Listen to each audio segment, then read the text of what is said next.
9. Glória a Deus.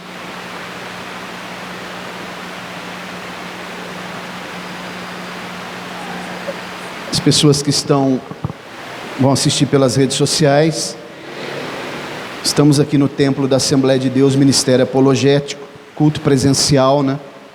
O Senhor tem nos dado essa oportunidade de cultuar a Ele presencialmente aqui. Quem achou, diga amém. Leiamos a santa, bendita e eterna palavra de Deus. E quando a rainha de Sabá ouviu sobre a fama de Salomão, ela veio provar Salomão com perguntas difíceis em Jerusalém, com uma comitiva muito grande, e camelos que carregavam especiarias e ouro em abundância, e pedras preciosas. E quando ela chegou até Salomão, conversou com ele sobre tudo o que estava no seu coração. E Salomão respondeu-lhe sobre todas as suas perguntas, e não houve coisa alguma ocultada da parte de Salomão que ele não lhe tenha contado.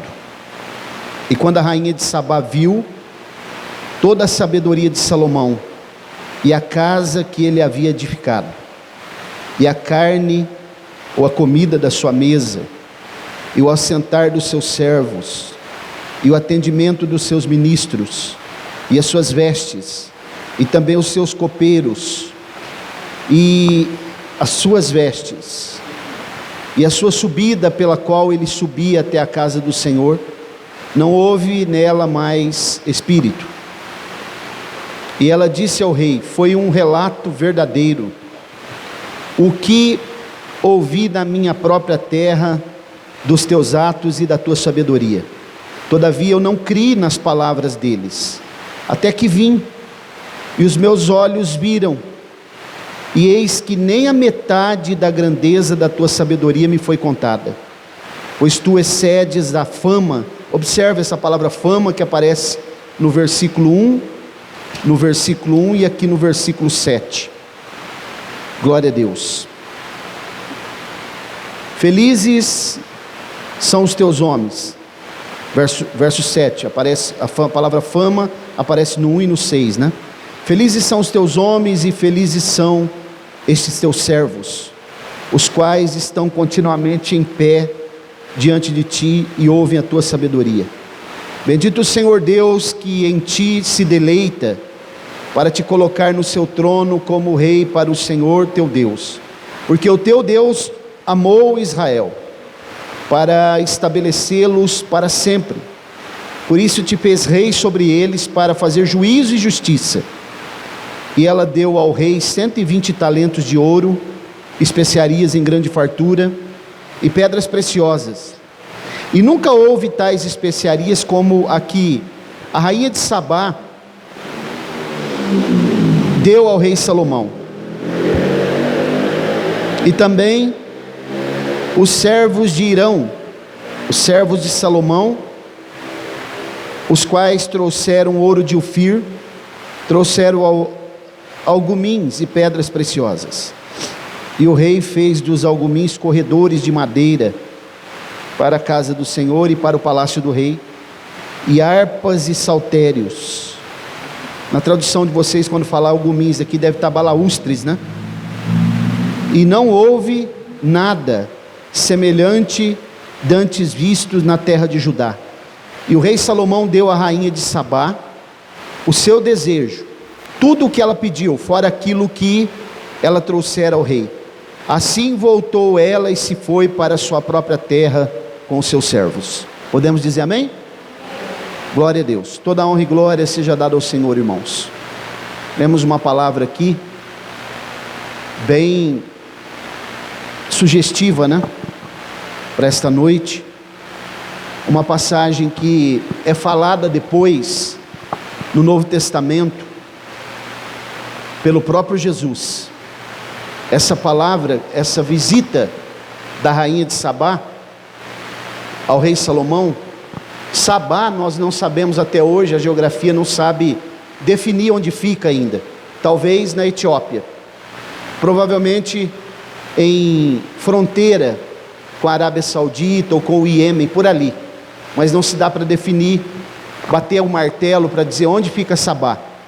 Mas essa passagem, esse acontecimento aqui, ele é tão importante, que Jesus vai mencionar ele depois, no Novo Testamento, e Jesus vai chamar a rainha de Sabá de rainha do sul, e Jesus vai trazer até uma admoestação, usando essa rainha, a respeito do juízo final, e diz que a rainha de Sabá, ela estará no juízo final, porque ela creu naquilo que Salomão havia dito a respeito de Deus, e ela foi longe ouvir a respeito da sua fama.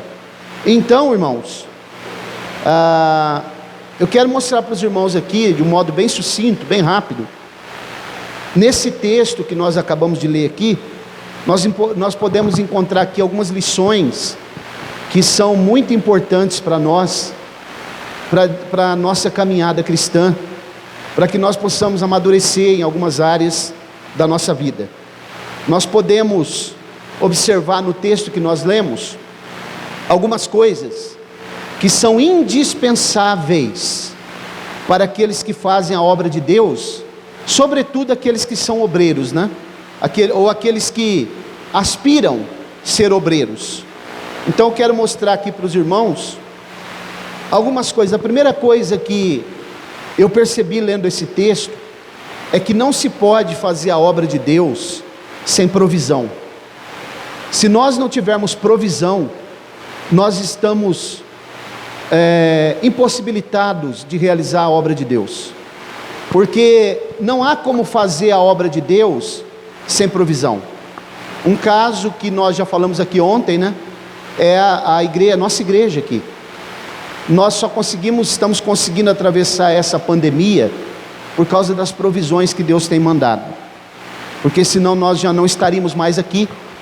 Inclusive teve igrejas aqui em Colinas que fecharam suas portas, porque não tiveram provisão. Não há como fazer a obra de Deus sem provisão, porque nós vivemos no mundo dos homens, e o mundo dos homens precisa de dinheiro para tudo.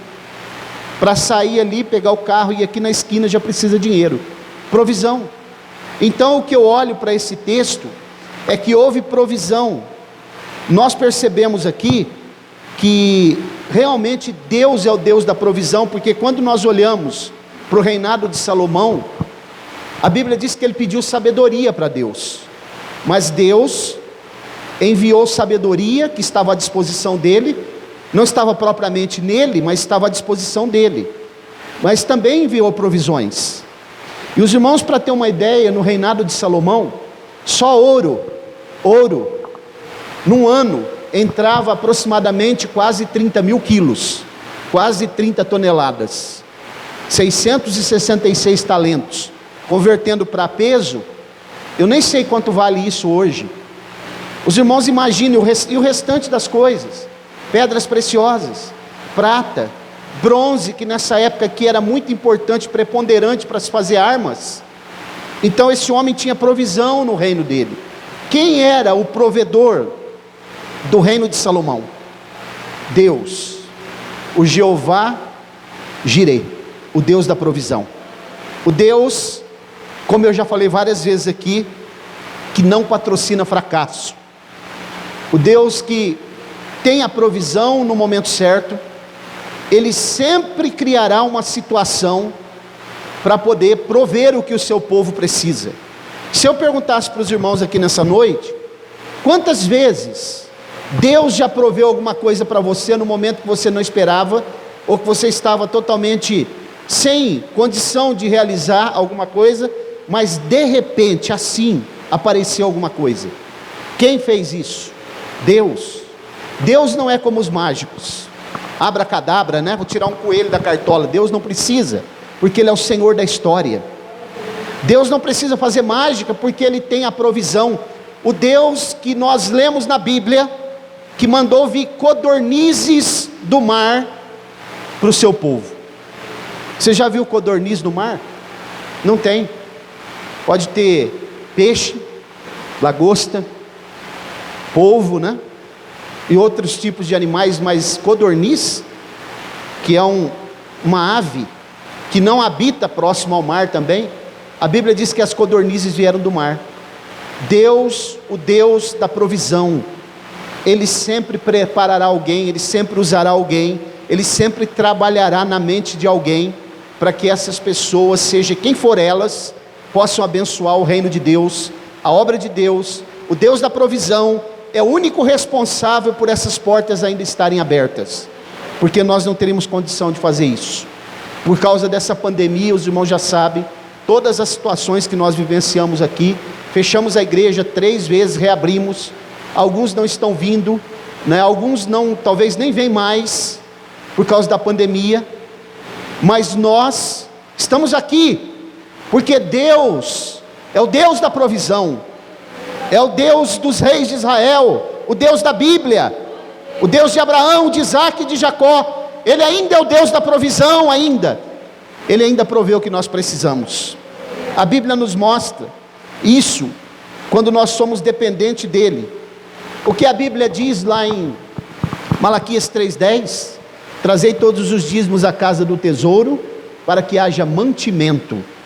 Deus, irmãos, Ele sempre vai preparar alguma coisa. Se nós ficamos preocupados, Jesus disse isso, quando Ele falou das solicitudes da vida, que são as necessidades que nós temos. Porque andais solícitos? Olhai para os lírios do campo, olhai para as aves do céu, elas não têm celeiro, elas não tecem, mas Deus cuida delas. Acaso vós não sois mais importante do que os lírios do campo, e nem Salomão? Aí ele vai citar o rei Salomão, com toda a sua suntuosidade, com toda a sua riqueza, não se vestiu como os lírios do campo, porque Deus é quem veste os lírios do campo. Quando você chega perto de um lírio, uma plantação de lírio, parece que ele está vestido de roupa. Quem faz isso, irmãos? Deus. Quem cuida das aves, quem cuida dos passarinhos.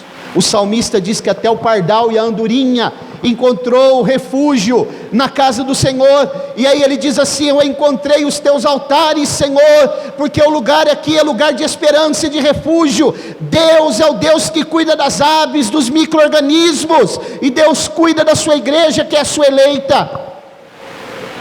Se você é fiel, irmão, pode descansar, Deus vai cuidar de você nos mínimos detalhes. Quando mudei aqui para Colina, logo que eu vim para cá,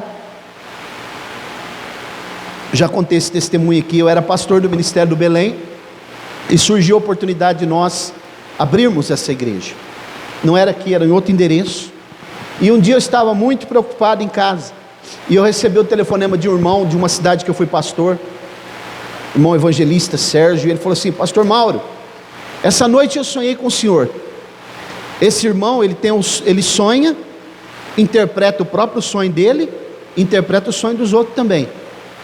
E aí ele falou assim: sabe o que eu sonhei? Não, irmão Sérgio, eu sonhei que o senhor estava num posto de gasolina, e eu estava com o senhor num carro bem velho, e o senhor parou para abastecer, e de repente se aproximou um moço perto do senhor com um saco de pão, cheio de pão, e ele entregou nas mãos do senhor aquele pão, aquele saco de pão, e ele disse assim: pega esse saco de pão aqui.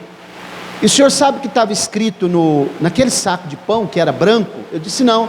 Ele falou assim: Jeová Jirê, o Deus da provisão. Deus vai cuidar do senhor aí, pastor Mauro, nessa cidade. Pode descansar, faça a obra de Deus com fidelidade, pregue a sua palavra, não negocie os princípios que o senhor ensinou para nós aqui, porque Deus vai cuidar do senhor. Irmãos, já foram quase 8 anos, Deus tem cuidado de nós aqui, porque Ele é o Deus da provisão. Então aqui no reino de Salomão tinha provisão. Quantas coisas aqui, quantos palácios ele construiu, quantas provisões. Ela trouxe especiarias para ele, porque Sabá era a terra das árvores aromáticas e das especiarias, e ele também deu muitas coisas, e ele respondeu as perguntas, e ela disse assim: olha, eu não cria quando eu ouvi falar, mas eu precisei vir aqui para ver o que é que ela viu. Aí eu entendo a segunda coisa que nós precisamos para fazer a obra de Deus. Preste atenção no que eu vou falar, observe. Fama. Como, pastor Mauro? Fama. Está no versículo 1 e no versículo 6. Só que essa fama não é a fama de celebridade, não é a fama de estar na mídia, não é a fama de ser um artista gospel, não é a fama de ser a estrela, porque a estrela é Jesus, Ele é a resplandecente estrela da manhã. A fama que Salomão tinha é porque o nome de Deus estava no nome dele. E quando ela ouviu falar de Salomão, que ele era tão sábio, ela não acreditou, ela precisou ir lá conferir. E quando ela chegou lá, ela percebeu que a sabedoria não estava nele, estava à disposição dele, porque a sabedoria no livro de Provérbios é o próprio Jesus. E interessante, eu fiquei pensando, irmãos, numa coisa aqui. Eu fiquei pensando uma coisa que eu quero que você reflita, e reflita durante essa semana. A fama, ela é imprescindível, porque sem fama, as pessoas não se aproximam de você, sabia? As pessoas não vão se aproximar de nós, se nós não tivermos fama. A fama que Salomão tinha, porque Deus estava na vida dele. Observe as pessoas que são celebridades, como que as pessoas estão próximo deles. Agora a fama, ela é tão interessante, irmão Rafael, que a fama não anda junto conosco, ela anda longe de nós. E quando você chega num lugar, mesmo que a pessoa seja muito famoso, quando ela chega no lugar, a fama já foi embora, e aí é com a pessoa agora. Como assim, pastor Mauro? Porque a fama não anda junto com ninguém, porque tem pessoas que dormem famoso e acordam no anonimato. Você já viu as reportagens de grandes artistas que hoje não são ninguém? Estão sem dinheiro, a fama foi embora, e alguns deles dizem assim, a fama, ela é efêmera, passageira, ela vai embora muito rápido. Salomão tinha fama que era proveniente de Deus. O que Tiago diz, buscai sabedoria que vem do alto, porque existe dois tipos de conhecimento que eu já expliquei aqui. Um é sensorial, nós recebemos com nossos 5 sentidos. O outro tipo de conhecimento é extrasensorial, vem de Deus, sabedoria, não se compra, não se adquire na universidade, não se compra na esquina, não se compra com dinheiro. Para você e eu fazermos a obra de Deus, nós precisamos ter fama. Agora, sabe que fama é? Boa fama. Vamos ler um texto? Coloca ali por favor, Eclesiastes 7:1, preste atenção nesse texto, verso 1, capítulo 7, verso 1, observe esse texto para nós entendermos aqui o que o Espírito Santo está revelando no nosso coração. Melhor é o bom nome, uma tradução vai falar fama, do que o unguento, e o dia da morte do que o dia do nascimento. Melhor é o bom nome, é fama, a tradução ali é fama, talvez alguma Bíblia aí esteja escrito fama. Melhor é a fama. Agora, sabe que fama é essa? Boa fama, né? Mais um texto, Filipenses 4:3, olha o que Paulo vai falar para a igreja que estava na cidade de Filipos. Observe comigo, glória a Deus. Pode ir glorificando o Senhor enquanto eu vou pregando. Ele está aqui nessa noite, Ele é o Senhor desta igreja, Ele é digno de ser adorado. Olha lá, não andeis ansiosos por coisa alguma, não é esse texto não, Filipenses 4:8, desculpa, glória a Jesus, 4:8, olha lá, leia comigo. Quanto ao mais, irmãos, tudo o que é verdadeiro, tudo o que é honesto, tudo o que é justo, tudo o que é puro, tudo o que é amável, tudo o que é de boa fama, se alguma virtude e se algum louvor, nisso pensai. Perceberam? A fama, qual fama que nós estamos tendo? Tem pregadores que estão nas mídias, grandes cantores, que eles têm fama, mas eles não têm essa boa fama. Alguns dão escândalo, surge o nome do Evangelho, mas a boa fama que nós recebemos, o nome de Deus, no nosso nome, as pessoas vão querer se aproximar e vão ouvir alguma coisa que nós temos para dizer, porque se nós não tivermos essa boa fama, e aqueles que têm uma fama, mas ela é secular, de repente, e nós não dermos um bom testemunho, de repente Deus tira a mão, e a fama vai embora, da noite para o dia. Salomão tinha fama, mas é porque o nome de Deus estava nele. Olha, irmãos, que nós possamos ser representantes de Deus aqui na terra, aonde eu e você estiver, que o Senhor possa falar através de nós, que a mensagem que sai dos nossos lábios seja uma mensagem pura, cristocêntrica, que possa resplandecer a glória de Deus, que o nosso testemunho possa glorificar o Senhor, que as pessoas olhem para nós e digam: ali vai um homem de Deus, como aquela sulamita, que olhou e viu Eliseu passando e diz: vejo que ali vai um homem de Deus. É isso. Mais uma coisa que eu percebi, que é necessário para que nós possamos fazer a obra de Deus: honra. Honra. A Bíblia nos mostra, sempre é importante ressaltar, que a honra é nossa, mas a glória é dele. A honra é nossa, mas a glória é dele, porque ele é o Senhor. A Bíblia diz em Isaías 42:8, que ele não reparte a sua glória com ninguém. Nós nunca podemos tentar pegar a glória de Deus para nós, porque a glória é dele. Através dos nossos atos ele é glorificado. Mateus 5,16, assim brilhe também a vossa luz diante dos homens, para que vejam as vossas boas obras e glorifiquem o vosso Pai que está no céu. Você quer ser honrado? Precisa ter humildade também. A Bíblia diz em Provérbios 15:33, que a humildade ela precede a honra. Então, irmãos, Deus vai nos honrar, sim. Haverá momentos de honra, haverá momentos de expectativa. Deus criará situações para nos honrar, mas nós nunca podemos esquecer que a glória é sempre dele.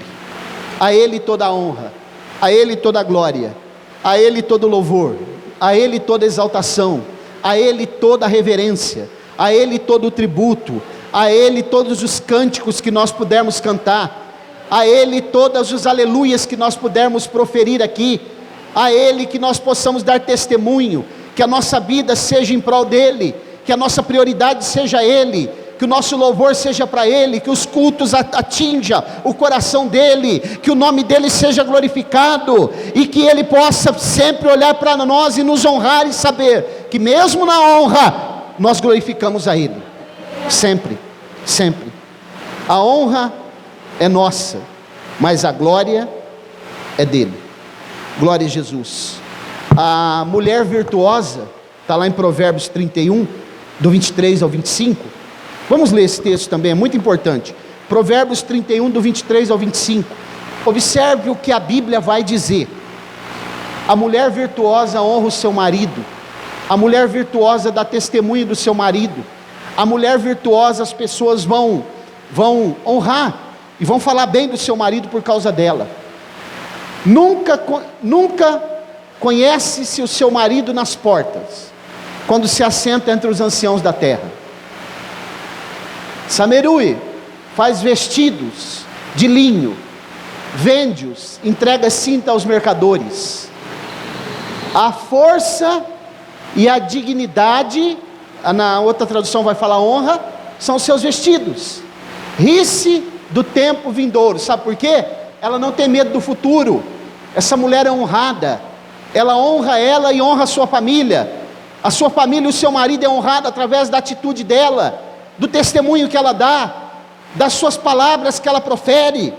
Da sua boca sai palavras de adoração a Deus, da sua boca sai palavras que pode alcançar aqueles que estão perdidos e sem esperança, como foi dito pela irmã Regina aqui nessa noite.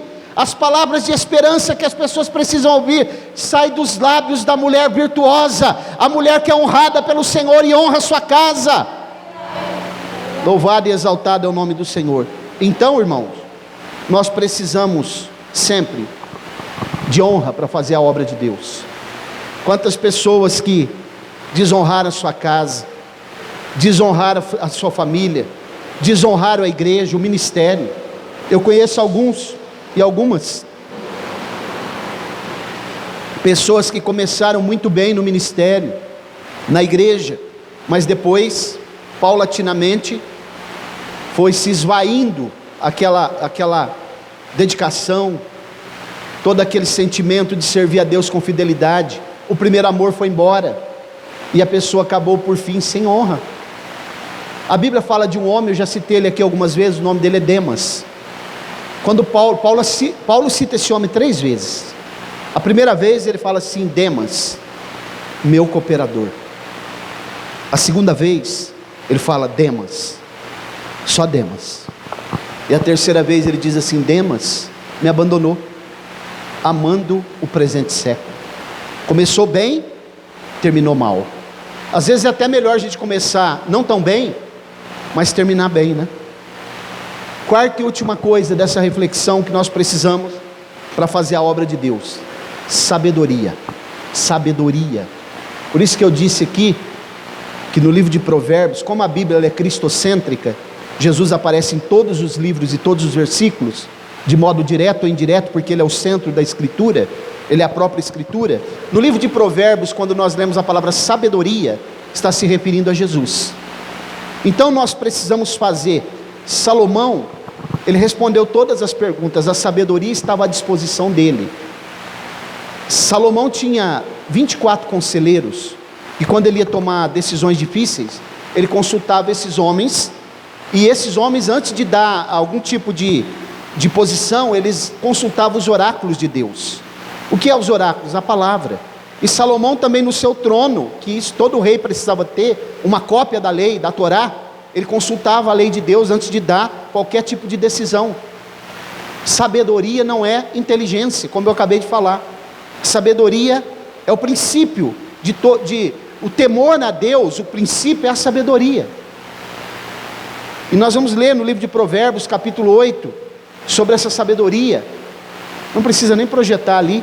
E Tiago 1,17 diz assim, ó: toda a boa dádiva e dom perfeito vem do alto, descendo do Pai das luzes, o qual não existe nem sombra de mudança e nem variação. E Tiago vai dizer: se alguém quer sabedoria, peça a Deus. Está faltando sabedoria? Peça a Deus, porque nós precisamos para fazer a obra de Deus. Não estou falando de autoajuda, estou falando de ajuda do alto, que vem de Deus, aquilo que Ele nos orienta. Está muito escasso, né? Mas antigamente a gente via na igreja pessoas que tinham o dom da ciência, pessoas que tinham o dom da palavra de sabedoria, num aconselhamento, quando ia falar alguma coisa, quando ia resolver uma situação. Pessoas que quando abria a boca para pregar a palavra, Deus ia revelando a palavra da ciência. Está quase igual o mico-leão dourado, quase em extinção na igreja contemporânea, porque não se ora mais, não se busca mais com veemência, não se busca mais com dedicação. Essa pandemia, irmãos, como eu já falei aqui, ela veio para mostrar muitas coisas, inclusive alguns que, como já foi falado aqui nessa noite, que não dão mais, não aparecem mais, não estão dispostos a ter compromisso, não são sérios. Às vezes vão à igreja, às vezes até congregam, mas você percebe que não são sérios. Alguns desses estão até nas frentes dos trabalhos, mas você não vê firmeza, você não vê que realmente anda pautado nas escrituras. Alguns se envolvem em política, se envolvem em coisas que Deus não se agrada, mas aquele que foi chamado pelo beneplácito da vontade de Deus, ele busca sabedoria para poder fazer a obra de Deus, porque sem Ele nós não podemos. A obra é dele, o povo é dele, a direção tem que ser dele. Toda honra e glória seja dada ao Senhor. Nós não precisamos de autoajuda, irmãos, nem coach, né? Como tem muitos que estão ensinando aí. Nós não podemos fazer a obra de Deus com os nossos pensamentos, não vai dar certo. Com os nossos achismos, né? Eu acho, se fazer assim, tem que buscar Deus, tem que pedir orientação dEle. É Ele que é o dono da obra. Sempre buscar orientação dEle. Então, irmãos, que nós possamos sempre olhar para as Escrituras como a bússola, como o norte, a direção da igreja, porque o Senhor, Ele não nos deixará à deriva, o Senhor não nos deixará perdidos. Se você ainda tem dúvida, talvez você entrou aqui nessa noite e tem dúvida: será que ser crente é isso mesmo? Será que é bom? Será que é o caminho? Será que eu vou encontrar o que eu quero na igreja? Né? Como a Andréia falou aqui ontem, que Às vezes muitas pessoas que até já passaram por aqui, mas vieram aqui buscar outras coisas que não era aquilo que estava no âmago da sua alma, no seu desejo. Eles não queriam, porque, irmãos, não há outra esperança para nós a não ser a salvação. O melhor de Deus já veio, como eu falei aqui ontem, é Jesus Cristo. A salvação é o bem mais precioso que nós podemos receber de Deus. Se Ele quiser nos dar outras coisas materiais, Ele poderá fazer, mas isso não é prioridade. Prioridade é buscar o reino de Deus e a sua justiça, e todas as demais coisas Ele vai acrescentar, sempre. Coloque-se de pé, por favor. Que nós possamos, eu quero concluir, que nós possamos colocar essas palavras em prática, e que a Bíblia sempre seja a nossa carta magna, e a nossa regra de fé, sempre.